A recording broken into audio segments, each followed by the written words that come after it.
agnostics, long-haired weirdos, short-haired weirdos. Welcome to the Politics Guys. I'm Trey Orndorff, a political scientist at Oklahoma Christian University, and I'm joined by Ken Katkin, a professor of law at Chase Law School. Ken, welcome to This Week in Is It Real?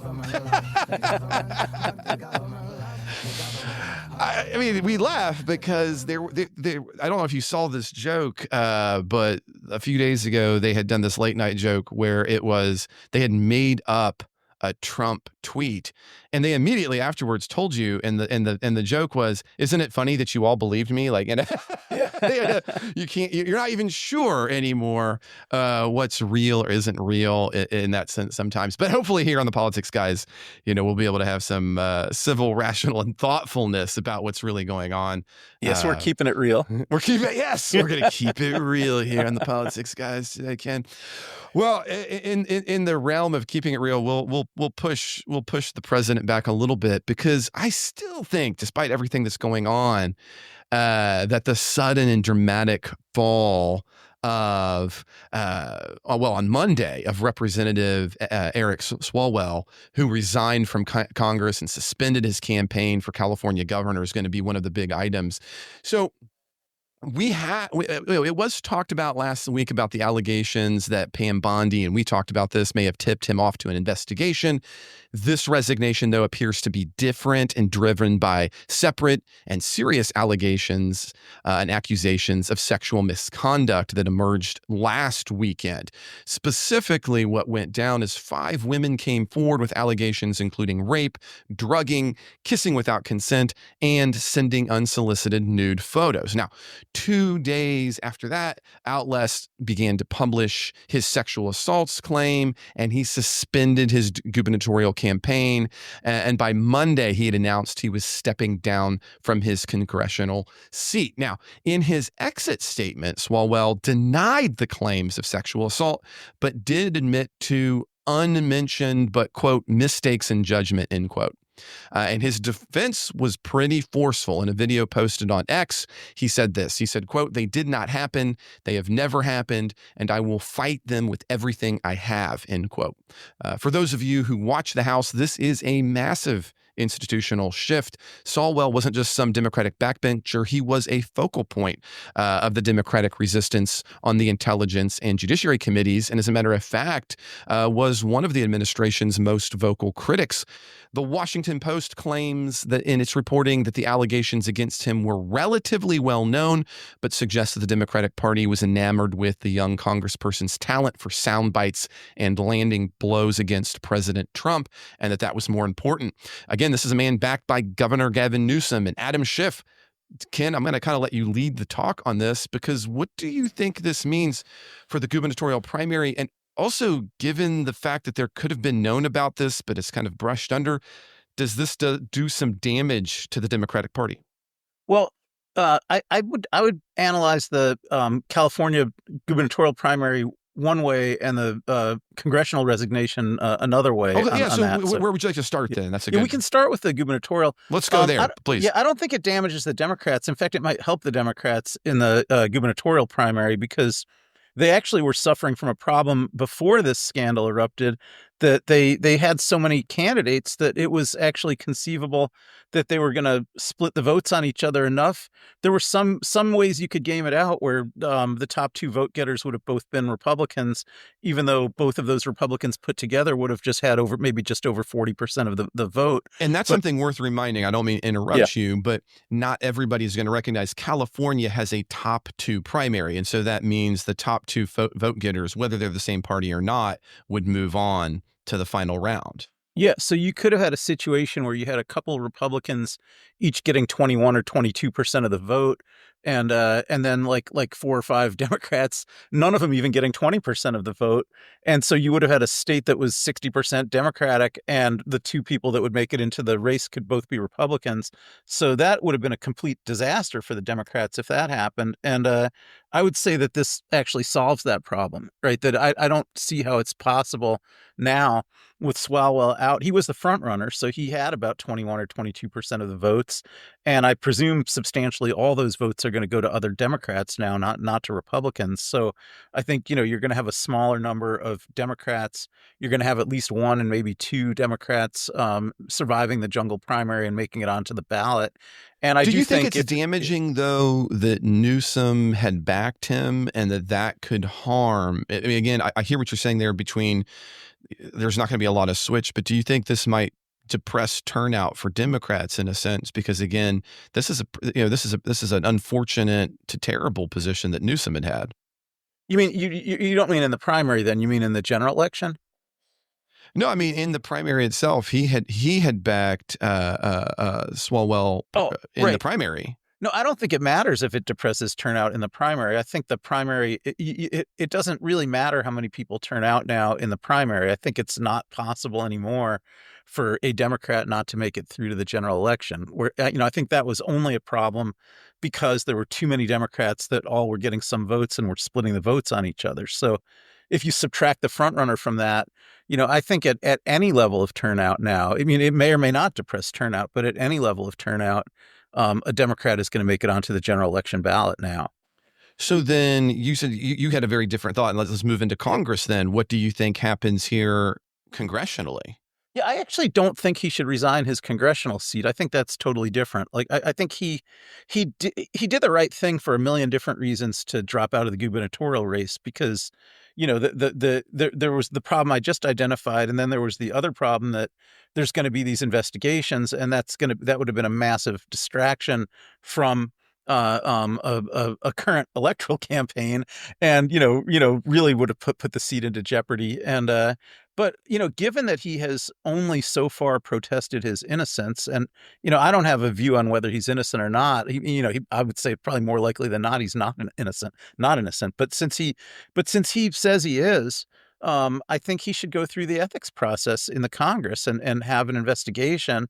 And no matter which way that investigation comes out, that would keep him in, without having to leave the seat vacant for a while. But don't you think the reason, I mean, it seems likely that he's leaving because while he is protesting, he doesn't want that process, right? He doesn't want to have what comes out in that process. I mean, that would be my assumption, right? Operating on the other side of the aisle. Yeah, no, I agree with that. I think that probably is why he's leaving, but I think that's cowardly. I think if he says that's fair. Yeah, I think if he's innocent, he should fight it. And I think that fighting it would also benefit the Democrats more because just the time it would take to fight it, would get us through to the election and someone could run for that seat. He doesn't have to. I don't think he should run for reelection in Congress, and I don't think he should run for governor. I don't think he should run again. But I think the question on resignation is he going to leave the seat vacant for a while, or is he going to keep the seat full? And I think, it serves the Democrats better if he keeps the seat full than if he lets it go vacant. And I think since that aligns with what his stated position is, which is that he's stated the position that he's innocent. He's innocent. Yeah, I think he should fight, and only for the purpose of keeping the seat full. I think there is a significant risk for him that they would rule that he's not innocent, but I still think that outcome is better than the outcome of quitting early. From a Democratic perspective. I mean, on the one hand, I hear what you're saying there, but I've got to push back a little bit. If he was just taking the calculated view that my guilt is not going to come out for a while, and ergo I can then have more votes for my party, I think that would do some damage to the Democratic position because this is the same things Republicans did once upon a time, and it bit them, right? They ran you got to be, you don't want to have morally not upstanding human beings being the one to run. It's not just about politics. It's about character and morals. And then they had to eat all of that in many ways when you get characters like Trump coming forward, right? And right now it appears that one of the things that Democrats are, rightfully hitting the president on is those kinds of positions like grift. And here it is. If you take the politically expedient and push him to stay, even though he's telling you behind the closed doors, I did it, it seems like you're going to end up being, or there was this really famous documentary on called, you ever watched the movie, the documentary Street Fight? No, I don't know it. It's Cory. It was when Cory Booker was the incumbent before he was as a senator in New Jersey, and he loses. And as the analyst in that says, if you run the choir boy campaign, even the hint of moral indiscretion throws you off. And I feel like that could happen here to the Democrats. I don't believe that at all. I don't think he should run a campaign. I don't think he should run again for Congress or for governor. I think he should, go away. But the only question I'm talking about is whether he should serve out his term.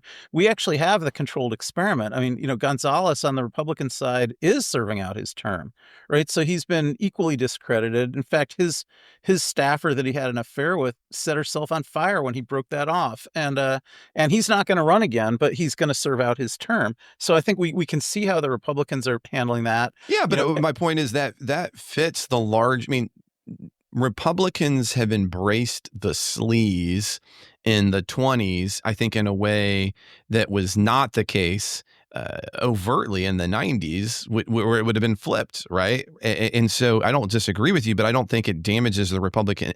The Republican image can't be damaged by that in the same way, because they're not. They are embracing that kind of the sleaze, like, this is how we got to get things done. Yeah, but in the relevant jurisdictions, the gubernatorial races in California, the congressional district is in the East Bay of San Francisco. So, Oakland and areas, suburbs a little further south than that. Democrats are not going to damage their brand so much that they're not dominant. They're going to stay dominant in those areas. So there's really nothing that he can do that could damage the brand of the Democrats so much that they can't win an election in Oakland, California. So I think it's really ultimately about, the vote. And I think just this week, Governor Mikey Sherrill of New Jersey, who vacated a congressional seat, that special election took place. A Democrat went back in, and I think it's down to a 1-vote gap now.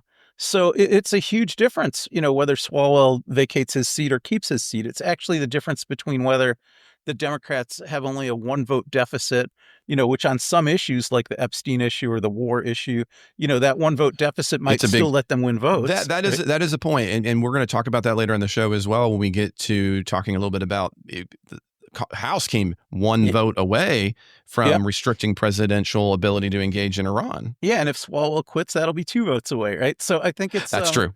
Yeah. So I don't know if he voted in that or not. Did he? I don't know either. I didn't look. That's a great. I hadn't thought about that. Yeah. But because he's not gone yet. No, he's still in the House right now. But I'm not sure if he cast a.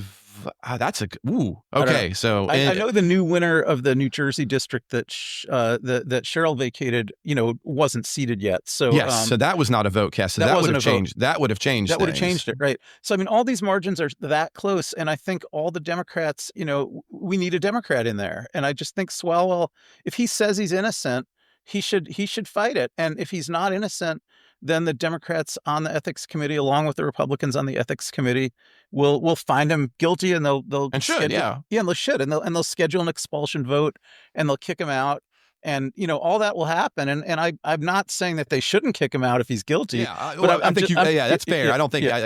Continue. I'm just saying that he should go through the full process, because he's taking the position that he's been falsely accused. He should have the courage to defend that position, and he should keep the seat occupied the whole time. But he shouldn't run another race. I don't want to see him running for re-election in Congress. I don't want to see him running for governor of California. Where I can agree with you is it is disingenuous to say that I'm innocent, and so innocent that I don't want the process that exists to go through to demonstrate that innocence. That's the reason Congress does it the way that it does. And I can't, and that is why it seems very difficult to believe that he isn't. It's hard to believe his stated position, no matter how forceful it in fact was, because otherwise, why wouldn't you trust your colleagues? Consider, especially for ethics, it's not you don't get a partisan balance. It's not like Republicans can kick you out. You don't have to worry about that unilaterally. Right. So you have to be pretty nervous. Yeah, well, I agree with that, but I just think he should have the courage, that if he's saying he's innocent, he should try to prove it. And I'm not saying I necessarily think he's innocent. I can't disagree with your analysis there, but I don't think he should quit. I think he's harming the Democrats a lot more by quitting early, on top of, however, he's already harmed them by engaging in whatever conduct he's been accused of if he did it. I think it's just an additional injury to his own party that doesn't benefit anybody. In short, it is insult meeting injury, right? As the old saying goes. Well, Ken, I think we should move forward to President Trump. And I didn't think this was going to be the current next story last week, but we're going to be talking about the escalating war of words between the White House and the Vatican. That's right. You heard me right, listeners, the Vatican. I'm sure you haven't been living under the rock, but Pope Leo has been increasingly vocal about his opposition to the ongoing military blockade and the war in Iran, saying that he has no fear of speaking out against the administration. And earlier this week, the president started to fire back, calling the Pope wrong on the issues, including specifically, quote, soft on crime. Now, that was the story, but then along came a social media post from the president, which was eventually deleted. It was an AI-generated image of the president in faux robes, with light emanating from his fingers while he was holding his hands on what was presumably a sick man, surrounded by a variety of others, including soldiers and nurses and American flags. Again, admittedly AI-generated. When asked about it, he said that he thought the image was of him as a doctor helping with the Red Cross, not what many people thought it was, which was him being Jesus. Matter of fact, let's listen to the president. It wasn't a depiction. It was me. I did post it, and I thought it was me as a doctor, and it had to do with Red Cross as a Red Cross worker there, which we support. And only the fake news could come up with that one. So I just heard about it. So he just heard about it, Ken, and it obviously wasn't Jesus.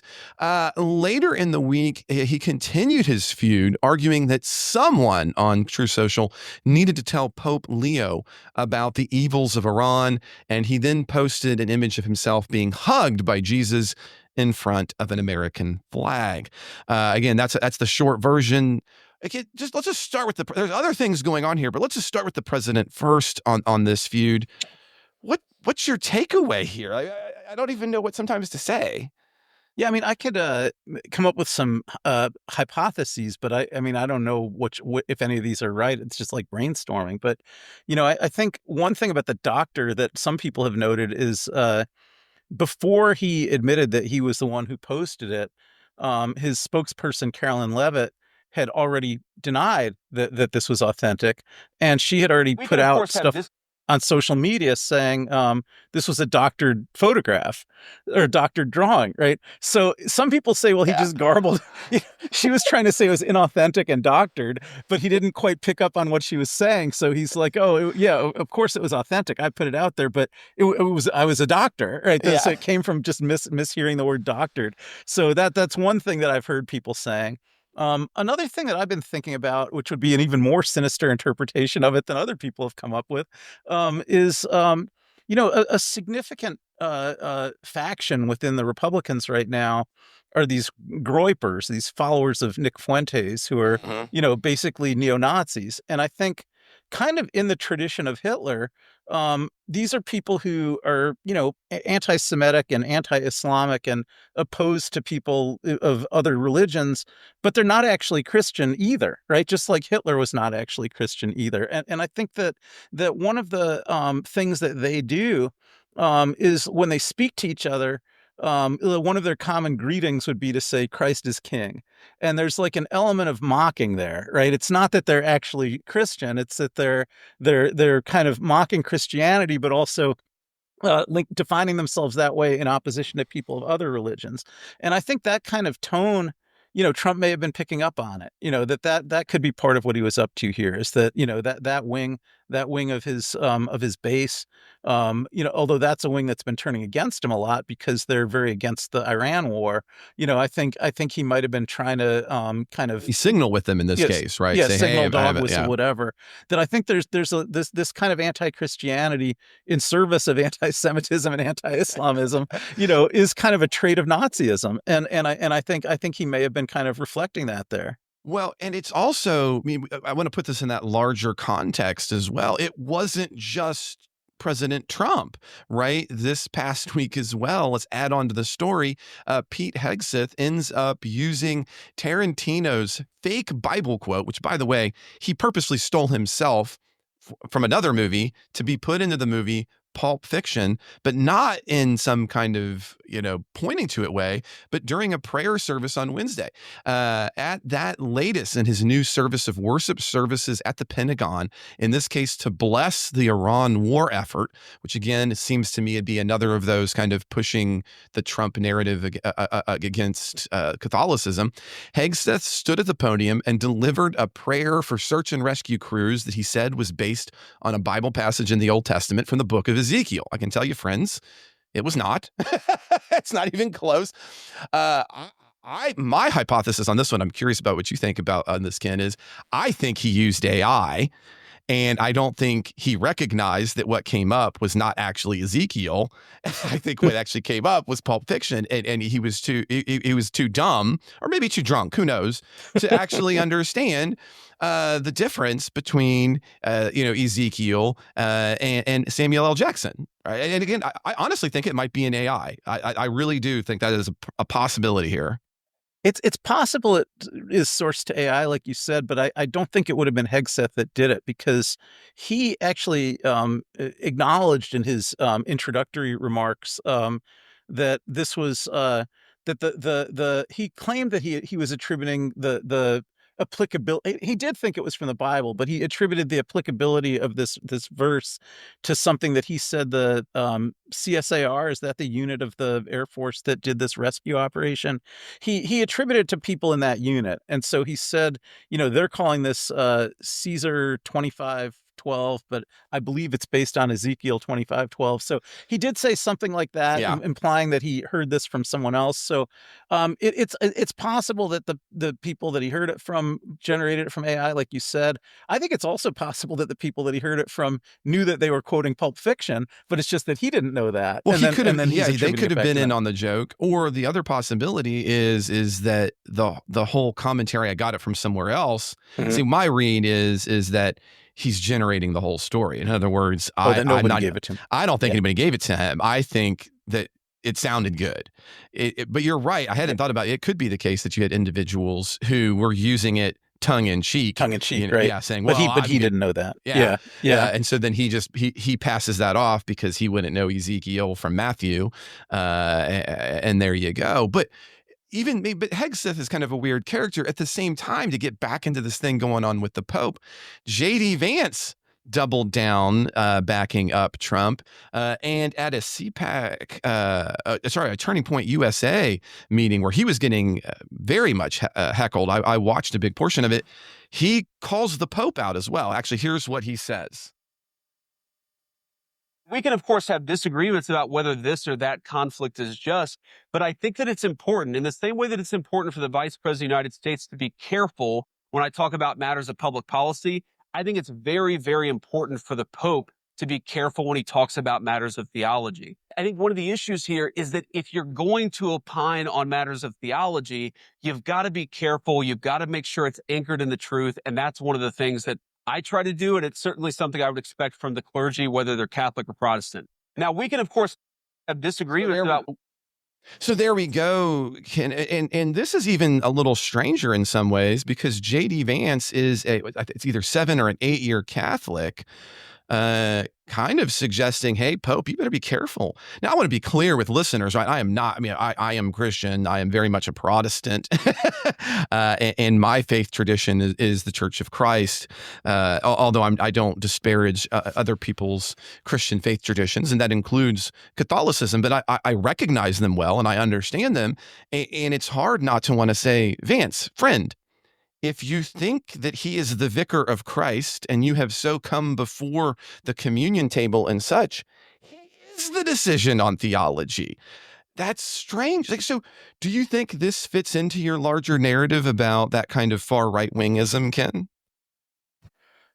Yeah, I mean, can't understand. Vance, I don't really know why he converted to Catholicism. Usually, people who convert religions are fairly sincere about it. It's not, you don't have to do it unless you want to. So I wouldn't necessarily put him in the same bucket as Trump, where I think Trump basically doesn't even really pretend to be particularly religious. He's really kind of clear about the fact he doesn't go to church, he doesn't know religious doctrine, whatever, but I think Vance, it's strange. I do know a little bit just because he actually converted in a church pretty close to my house, and I know people who go there. It's St. Gertrude's in Kenwood, Ohio, outside of Cincinnati, and I asked people about that. Does he actually go there and stuff, and because that church is not right. He lives in Walnut Hills, so it's about 10 miles from Kenwood, but he went out there to convert. And they were all like, no, the people who converted him weren't even people who are, clergy at this church. It was like some clergyman from some far right sect, asked if he could come to this church and convert him. So there may be some political aspects of that, but I don't really know the whole story. But I think it is strange that he's criticizing the Pope on theology, and I believe that in Catholic thought, the Pope is the final authority on that. A related thing I noticed was that the House Speaker Johnson was criticizing the Pope also for not understanding the just war doctrine correctly. And but at least there, I mean, Johnson is not a Catholic, right? So in the same way, I mean, we could have some arguments about just war theory and about Augustine. We can do that. But the Vance one really strikes me as even more unusual because, again, I'm not behind the Pope on all theological matters, but of course, in his view, I'm a schismatic who left the true church, and that's fair. But Vance is theoretically not, right? Yeah. So Johnson, it makes more sense to me to hear Johnson, a guy like Johnson say, Catholic. hey, I think the Pope is wrong. I mean, we actually have a tradition of that in the United States. This particular Pope, before he became the Pope, one of the positions he held in the church for a long time was that he was the head of the Augustinians, which is an order within the church. And St. Augustine is who gave us the just war doctrine. So you would think he'd have particular knowledge and understanding of that, having headed that order. Just a brief one for that. The more popularized view of just war theory is that some wars are in fact good. But I just want, as a guy who teaches some of this stuff, I want to be clear, whether you're Catholic or Protestant, just war theory is not about suggesting that some wars are blessed, but rather they are the best one can do in a fallen world. And so thereby do not count against you in terms of committing evil, right? And that's very different than a good. Now, I know people sometimes conflate that, but in Christianity, there's going to be very different between not committing a sin and doing good are actually separate things, right? And so in just war theory, in the popular conceptions of it, it's easy sometimes to go, oh, what Augustine is talking about is this kind of war is good, and that's how I read Johnson's take of it. And I would disagree with him there, right? Augustine was not suggesting that there is a good, in other words, you are doing good by doing war, but you are not sinning by conducting a defensive, for example, war, right? And that's the key. There's a very important theological difference there for some of us, right? Yeah. I mean, I really just wanted to point out that Johnson was, like Vance, criticizing the Pope on Pope's understanding of Catholic theology, and that in this particular case, not only is the Pope, have authority to say what Catholic theology is, but in this case, it was a particular branch of Catholic theology that he probably had more expertise on than almost anybody, because he headed that order of the church for a long time. That's fair. The one last thing I was going to say about the criticisms of the Pope, though, these guys are actually following in a tradition that Justice Scalia started a number of years back. Scalia, who was a lifelong Catholic and I think a church-going Catholic, was quite critical of the Pope on theological issues and particularly on the death penalty, where Scalia gave a number of speeches saying that the popes have always opposed the death penalty. They've always opposed all the popes have opposed capital punishment, and Scalia would go around, as a Catholic, giving speeches on why the Pope got the theology wrong on that issue. So there's a little bit of a precedent here for Catholic people in public life in America to criticize the Pope, but it doesn't seem to me like a winning political move. I agree, but I would suggest, I think one of the problems is that Jefferson was in fact right. There is Protestantism and Americanism in many ways go hand in hand. Hear me clearly, listeners. I'm not suggesting that the United States is a Christian nation in that sense, but the ideas of Protestantism are deeply embedded in that idea that you will understand Scripture personally. You're going to know those things, and that goes along. And that's what Jefferson thought would be a good thing. We're going to all these kind of different opinions, and in the same way, we're going to balance out political opinions. We're going to get to better religious opinions.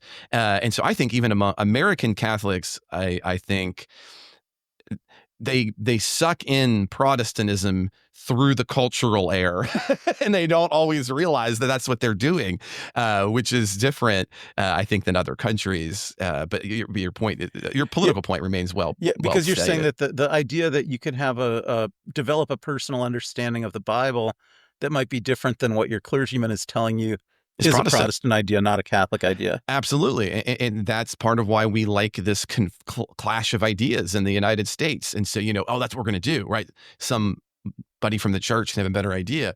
But yeah, yes, precisely. Well, should we move forward to, we always end up doing an international story. Should we move forward to our international story, Ken? Yeah. Okay. Well, let's take a look. Well, we've been talking about right-leaning populists or nationalist views have been gaining, but this week we saw the downfall of the poster child for the populist nationalist position, Viktor Orbán. Orbán, the 16-year leader of Hungary and the hero of the American right, was forced to concede his election loss on Sunday. And what makes this particularly worth looking at for our audience is that the week before that, as we were just talking about him, Vice President J.D. Vance was in Budapest stumping for Orbán, calling him wise and smart, in his words. He also has connections to CPAC. As one political analyst noted, maybe it was just Trump trying to set Vance up to fail, but whatever the case may be, despite that high-profile U.S. endorsement, Orbán's Fidesz party was routed by the TESA party, which is vowing to restore press freedom and judicial independence. It also might have other implications about kind of the limits of illiberal democracy, and we can talk about that as well, Ken. But I want to dig into the foreign policy implications here to start with. The Trump administration has treated Orbán kind of as a model for how to govern against a hostile bureaucracy. And if that model can be defeated by a two-thirds majority in its own country, what does that kind of weaken the quote-unquote inevitability narrative that the president uses here at home?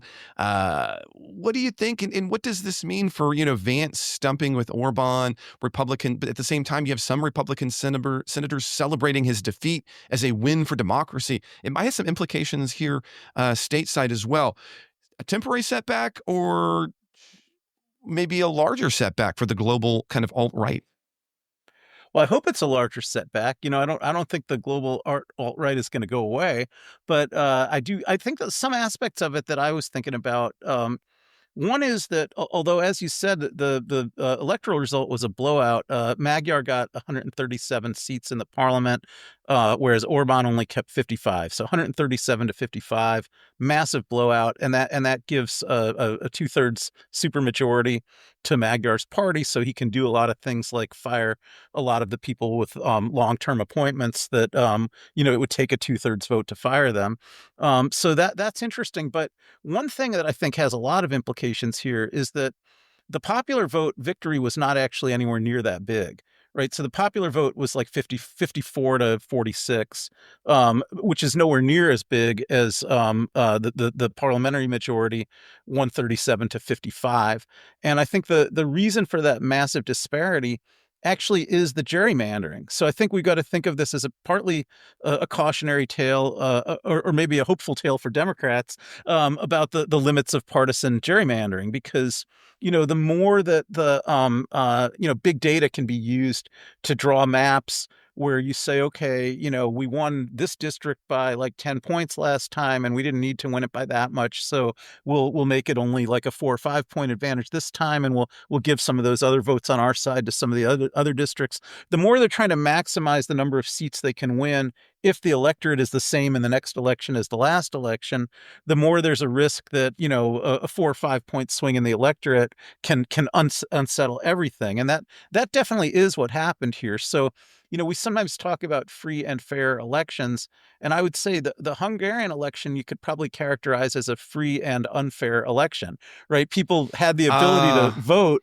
but they were voting on extremely unfair maps that had been drawn to maximize the number of seats that Orbán could keep.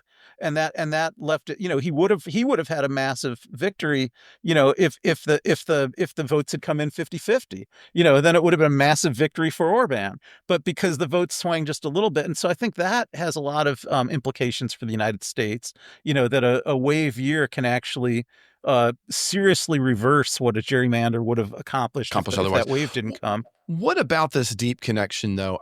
It's hard to overstate how rare it is for a president to become involved or have his vice president become involved in campaigning overseas. That's strange. I can't overemphasize that enough for listeners who might see this as being more normal. But to both do that and then lose has a whole nother set of suggestions about Republicans here. What's your take on that? Yeah, well, actually, I look at that as Trump knew that would happen, that sending Vance over there was not going to help Orbán particularly. Well, that actually, you were not the only analyst who's made that. Like I noted, there's a number of political analysts argue this is a way that Trump might be particularly trying to torpedo Vance. Yeah, I think so moving too. forward. So you agree with that? Yeah, because think of the 2 missions that he just gave him this week, right? To go to Hungary and campaign for Orbán, and then to go straight on to Pakistan to settle the peace between U.S. and Iran, and make a deal in a day or two in Pakistan. Like, both of those are missions that are set up for failure, and I have to believe that it's because Vance had basically been whispering to every single reporter in Washington, off the record, I'm totally against this war, and so all the reporting is like, well, Vance seems to have been against the war. The New York Times had the big long article about the secret conversations, that led us into the war. And, Vance is the one like, we can't do this. We can't do this. We can't do this. It's a terrible idea. And I think that was so much out there in the public discourse that Trump really wanted to punish him and beat him up. So he just, sent him to fail at a few things in a row and make him look like a loser. That's sort of how I interpret all that. Well, it is true. Trump likes to even the score on even minor, what some of us might just consider minor slights. So I can't disagree with that reading. Although he is headed, but that might suggest things about our next story. I don't want to quite get all the way into it, but it might suggest that the fact that there's a seeming pause to what's happening in fighting is only temporary, since where is Vance now headed again is once again to negotiate with Iran, now that it seems like could potentially be a done deal. Maybe it's less than a done deal than we think, because this would be a chance to pull the rug out, right? So Vance heads there, and then no, we don't end up with the peace in 10 days. Yeah, I don't see how we could actually end up with a peace, in part because if this is supposedly partly up to Israel, Lebanon, and Hezbollah, whether this peace holds, because the peace in Iran is linked to the peace on the Israel-Lebanon border. Netanyahu's whole modus operandi is to agree to ceasefires and then keep firing, and so I'm sure he's going to do that. And also Netanyahu has, more incentive to try to drag the U.S. back into the war than to make the ceasefire hold. So I think any peace agreement that depends on compliance from Israel, Lebanon, and Hezbollah is already, it's doomed to fail already. Well, maybe we should bring that into the conversation now too. Maybe let's talk a little bit about that. I mean, we've kind of moved in that direction. Yeah, can I just say one more thing about No, please. Yeah. And then we'll switch. But the last thought I wanted to say about Hungary is, one other thing that I think is significant in the United States about Orbán's defeat is that Hungary was actually financing a lot of the far right and alt right think tanks and organizations in the United States, and that even includes CPAC. So that's kind of a major one. But CPAC was funded by Hungary, right? So I think a lot of that funding is going to dry up. Now, I'm not going to say that the far right cannot find alternative sources of funding. So I think CPAC will continue, but I think it does, it puts a little bit of a crimp in the operations of the existing ecosystem of kind of far right political thought in the United States to lose one of its piggy banks. Well, and at the same time that there has been internal fighting among the media standard bearers of the movement as well in the aftermath of the killing of Charlie Kirk. Yeah. Yeah, he was able to hold together a number of groups that seemed to be splintering apart. Yeah, because after his death, there's been nothing but a bunch of splintering, especially over war and over Israel specifically. So yeah, if we're ready, then maybe we should bring that larger piece into the conversation. So as all this drama in Hungary is going on, a new development more than one development has happened in the conflict with Iran. On Monday, the United States began a full blockade of Iranian ports. Now, this followed that collapse of peace talks that we were talking about a moment that the president had previously claimed were nearing completion, which included sending J.D. Vance to those peace talks. The United States is now specifically blockading Iranian ports, trying to stem the kind of what it sees as being the underbelling of the shipping world that has enabled Iran to evade sanctions for years, specifically the oil industry. So ships from Iran, Russia, Venezuela, along with China, have employed various methods to avoid detection. This is fully outlined in a pretty interesting story in the Wall Street Journal. Now, at the same time, it seems that the blockade was seemingly meant to see which country could endure economic pain the longest, the United States or Iran. At the beginning of the war, a select few ships were still moving, but those were the ones that paid a toll to Iran. Then the United States was not letting anyone through, especially if they had paid the toll. But then today, right before we started to record, both the United States and Iran began to announce that the strait was open due to the overnight 10-day ceasefire between Israel and Lebanon. President Trump was praising the arrangement this morning on Truth Social, arguing the critical waterway is, in complete caps, because he's yelling at the world, completely open and ready for business, end quote. The U.S. naval blockade, however, we have discovered, remains in effect for any individuals heading to Iran or maybe related to Iranian ships. So there's some question marks there. So while the Iranian foreign minister has agreed with Trump in his own post on X today, that, quote, in line with the ceasefire in Lebanon, the passage for all commercial vessels through the Strait of Hormuz is declared completely open for the remaining period of ceasefire, end quote. There's still that kind of question mark just a couple of minutes before we went onto the air about what the continuing U.S. blockade means. So obviously there's a few of these things we need to walk through, Ken. One, the House was just one vote away yesterday from a measure that would have ended Trump's ability to continue to conduct military strikes in Iran. And meanwhile, his 60-day clock is ticking down to May 1st. So what do you think happens? We were kind of talking about it more specifically in terms of Vance and being set up to fail. I was suggesting maybe this is designed to set up to fail. What happens? What's your kind of analytic position on the facts of what moves forward next? Yeah, I don't think that there's really any kind of ceasefire that can last here. And we started to talk about this a minute ago, but I think the agreement means different things to everybody that agreed to it. So that's not a formula for anything that can last. I think Trump seems to think that we have a ceasefire agreement. We have an agreement to keep the Straits of Hormuz open, but that doesn't preclude us from blockading Iran or even from continuing to fire on some Iranian military installations. Iran, I think, thinks that the ceasefire means that we will not blockade them, not fire on their military installations, and that Israel will not fire on Lebanon. Israel, as I sort of said earlier, they consistently agree to ceasefires and then keep firing. And I think that's exactly what Netanyahu's plan is. And Netanyahu doesn't even want the ceasefire, so he has zero incentive to actually comply with it. I think he had to say that he would agree to it because Trump, is able to kind of put enough pressure on him and make him say that. But Netanyahu always counts on Trump, not paying enough attention to what's going on the ground to really enforce that. And I actually don't think that Lebanon has that much control over Hezbollah either, right? So that's the other part of it. Lebanon, I think, that's a huge point. That's a huge point.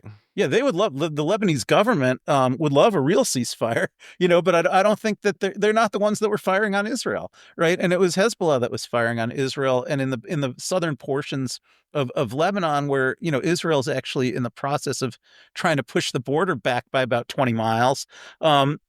Those areas, that's really existential for Hezbollah. Like they're literally being driven out of, that area that they live and they dominate. And Israel's trying to take, that strip of real estate from them. They don't really have a lot of incentive there to maintain a ceasefire, right? A ceasefire for them is a complete loss. Well, and to fire missiles and to violate the peace, if it closes the Strait of Hormuz, has major positive impacts for Hezbollah in a way that I don't think is getting enough political analysis right now, because they would love to, because from their point of view, increasing that pain is beautiful, right? Because and to set this up for listeners, remember, normally no one would be, not nobody, but skirmishes between Hezbollah and Israel taking place in Lebanon would be, page 3 news. We'd kind of think about it and we'd all move on with life. However, if what they can do will change oil prices that dramatically and change inflationary prices, especially in the United States, now they've got some really real leverage that they didn't have before. Yeah, and I would add not only Hezbollah, but also Iran, because Iran, the Straits of Hormuz themselves, physically, the map hasn't changed. It was always like a tight kind of area that seemingly Iran could have kind of shut down. But, under international law as it existed, and I guess as it still exists, those are international waters. They're not Iranian waters. All boats in the world have the right to go through without paying Iran a toll. And I think Iran, maybe always wondered, I wonder if we could really shut this down and cause a lot of problems for the West. But they always knew, if they just started something and did that, there was going to be enormous, blowback and military action, all that. But since the military action started, the U.S. started it anyhow, and Iran did it, they actually learned how easy it was to close the Strait of Hormuz. And they didn't even have to, blow up a single oil tanker. Like all they really had to do was issue some threats and harass a few boats with drones. Well, and put in mines. Don't forget the mines. And put in mines, which is easy to do. They could do that off like the kind of, little motorboats that many Americans own. They didn't need military type watercraft to do that. And then, once they just started making it seem dangerous to go through there, then the maritime insurance markets sort of took care of the rest. Like then boats that wanted to go through couldn't get insurance anymore, and they didn't want to take the boats through there. And crews didn't, reasonably, crews who worked on those boats were like, we're not going through there in a war zone. So I think Iran actually, learned how much they really have the rest of the world, where they want them in terms of their ability to close down those straits. And it does benefit Hezbollah as well as Iran. The other thing that you mentioned that I wanted to elaborate on, this thing about the straits closing down and how much pain that causes each side, it's interesting because, in most measures, it causes Iran a lot more pain than it causes the U.S., right? Their country is getting bombed. Their economy is basically shut down. Oil was their big thing and they can't sell it. It's causing them, and, all it's causing us is like gas prices go up to about $4 a gallon instead of $3 a gallon. So it's a lot less pain for us, but yet, for them, it's all existential, right? They suffer all that pain because they're going to lose their country otherwise, right? Whereas for us, it's just basically about, Trump's political fortunes and, how much political pain can he take before, we're just paying an extra $1 a gallon, but that's causing his approval ratings to go down, down, down. And so at a certain point, he may find it more painful. He may find it that if our gas prices have gone up by $1 and that causes his approval ratings to go down by 20% and his base to split into schisms, that's more pain than the people of Iran are suffering, having their houses blown up and their people killed and their economy destroyed and all that. Because for them, it's like that pain, is what they're suffering so that they can keep their country. So I do think that they have a little bit of an advantage there, even though if you look at it in terms of actual pain, they're suffering a lot more than we are. But in terms of ability to withstand it, we may be suffering more than they are. And there's a true, the only bit I would add there before we move to our last story would be to say, I think, unfortunately, though, it's not just the pain of the gas price going up, but because in the context of tariffs and inflationary pressures, when you've already got a stream of inflationary pressures going on, this new inflationary pressure is even more acutely felt in a way. And that's the last little bit that I would say. I think that makes it, if we didn't have all of that, I think the primary pain would be just like you were saying, it would be at the pump. And that would be bad, but it wouldn't be as bad as turning a medium trickle of inflation into a much bigger. Yeah. I mean, the American people don't like all this inflation, and they're running out of patience with Trump. And but this is more of it. The Iranian people don't like that their houses are being bombed, their roads are being bombed, their bridges are being bombed, their school children are being killed, but yet they're not turning against their government based on that. They're turning to their government based on that. And so that's the reason why I think they can probably withstand more than we can. Absolutely. And that in part is because they're an authoritarian theocracy and we're a democracy. And so democracies, when you tend to have populations turn against unpopular positions, it's a well-known fact. Whereas opposed, it's going to entrench authoritarian because that's your only option. You can't turn to some other party in Iran and say, oh, well, we could fix this if we voted somebody else in. There's nobody else to vote in. Right. Well, it's not just, I think that's true, but I think it's stronger than that. It's that, in ordinary times, if you're living under an authoritarian government, the authoritarian government's oppressing you, but they're telling you, this is actually in your best interest because we have so many external enemies that would be killing you and only we can save you. And I think most of the time that narrative doesn't ring true and people don't like authoritarianism. But when you have an actual external enemy that's proving that true, then suddenly people are like, oh yeah, I guess, we do need this authoritarian government. Only they can save us. And that's fair. I mean, that even here in democracies or in like the United States, that's why presidents love to don't let a good crisis go unexploited, because that's precisely the moment where people say we're going to rally around the flag, we're going to rally around the country because we've got to take out the Nazis, we've got to take out the and that is why in modern times presidents and political parties want to label everything as the war, right? It's the war on drugs, the war on poverty, because you want to have that same. You're trying to psychologically create those kind of same items. Well, let's finish with one last story, though, Ken. And there's an old saying that goes, where you stand depends on where you sit. And I think that's going to come into play here today. For years, President Trump has railed against FISA Section 702, claiming it was a deep state tool used to spy on his 2016 campaign. But this past Monday, the president posted on Truth Social calling for Congress to renew that very same program for another 18 months. The controversial law grants the United States government sweeping power for warrantless surveillance, and it expired originally at the end of this week. Now, a combination of progressives and Republicans are pushing for reform, but there is also a bipartisan group that wants another 18-month renewal without changes. Mike Johnson just today postponed an initial vote on reauthorization. Originally on Wednesday, when it wasn't clear it could pass. Republicans can only lose 2 members. We were talking about that earlier on the show, and it's unclear if this can pass. But today, on Friday, Republicans just passed a short extension via unanimous consent until April 30 to have time to still negotiate the ultimate passage. So this new short-term extension has to pass the Senate before Monday. And right now, there is a large list of Republicans who are against another 18-month extension. But several Democrats crossed party lines to bring the number of defectors down. So kind of not quickly, but kind of as we wrap up here, Ken, what is your position on FISA? I've never been able to square it with American civil liberties, to be honest. I think it needs to die and go away. But do you think there's a place for reform? And do you think it's possible for it to die here? I would like it to die. I'm with So you. we in agree on thinking this it- one. yeah. I Oh, knew yeah, that we would yeah. agree on this. We always agree on civil liberties. Yeah. I feel like 9 times out of 10, which is funny because I would have thought that would have been Mike, but he and I always argue about civil liberty. Yeah. He outflanks me in weird ways on civil liberties. But yeah, please continue. Yeah, no, I'm completely with you. I'm sure my reasoning is completely with you also. I don't think we should be living in a surveillance state where the government is spying on us all the time. Testify. Yeah, I think that equally applies if we happen to be, logged on to a website that's in another country or something. Because I guess, defenders of FISA would say it doesn't authorize government spying if everybody involved in the communication is in the United States. At least one person involved in the communication is supposed to be outside the United States for it to apply.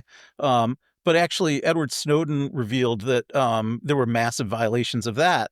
That once you have a Absolutely. legal framework in place where there can be mass surveillance without probable cause or a warrant, then it's really easy for the government to slide over the legal lines for that, And no one would know. No one would know exactly. I mean, as you point out, Snowden had to break laws for us to understand what had happened. And I'm not That the government was suggesting breaking the laws. Yeah, exactly. Yeah.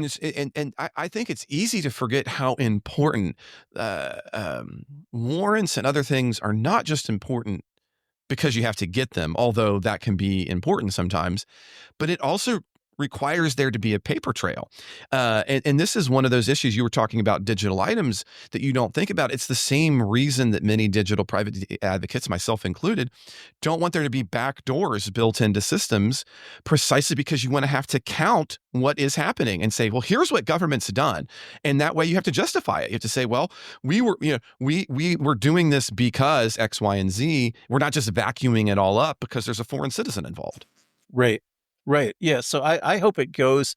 I'm actually fairly optimistic that it could go away, although I was alarmed to hear you say that a number of Democrats are maybe going to vote to reauthorize it. It is a weird, in this particular instance, when you look at the votes, you've got a group of Republicans working with a group of Democrats to try to kill it. And you've got a group of Republicans working with another group of Democrats who are trying to keep it moving forward. This is probably one of the most unusual votes we're going to see in the year on that kind of front, because both parties are splitting from each other and then caucusing with the other side of the party, if you will, in this unique voting line.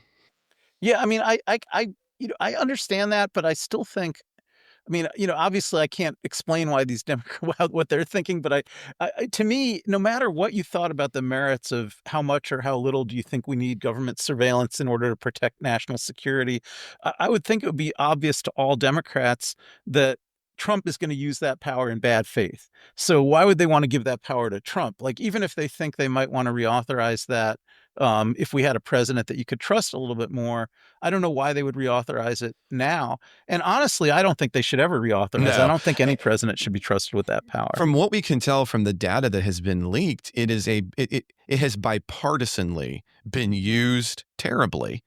And like many of these items, it creeps.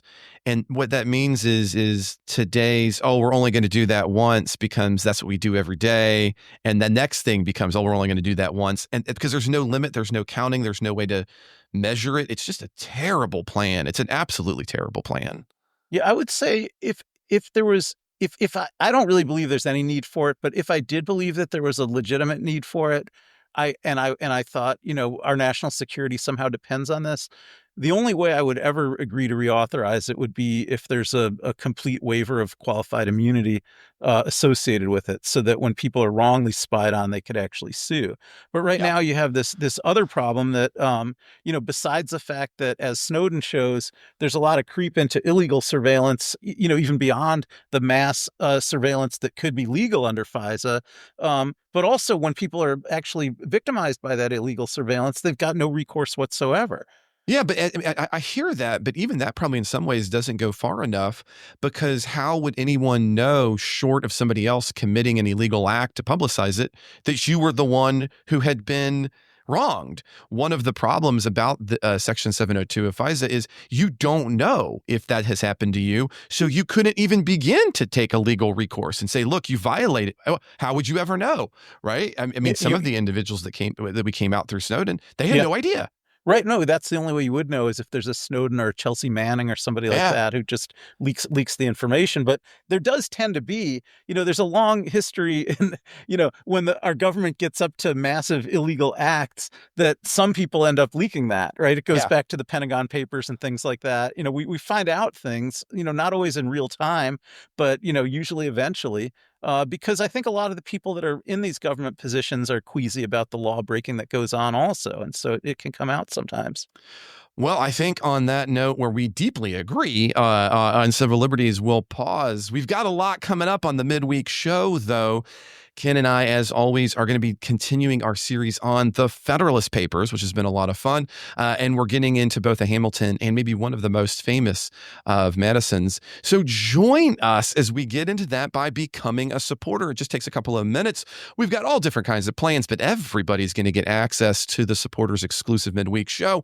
And you can do that by heading to politicsguys.com/support or by just scrolling down and checking it out in the show notes. It just takes literally 2 minutes to get it all done. So again, head to politicsguys.com/support or head to the show notes. If you are not in a financial position to support the show, you can always reach out and mail at politicsguys.com and we can work things out. It's always useful if you subscribe, rate, and review. Send this out, make a commentary, post it on X. Tell Hegseth he's crazy and link him to this show. Maybe he'll decide to join us one day. Who knows? Either way, it is really important. And I finish, as always, with a shout out to our executive producers, and they are Wilmer Moreno, Daniel Toe, Ryan Beasley, Don Oglesby, Derek Schmidt, Dakota Heath, Jason Chrysler, Dave Dean, Jeremy Larson, Brian Matza, Jody Marie Miller, and Sean Fugit. I hope you'll join us again next week or become a supporter and join us this weekday. I hope to see you then.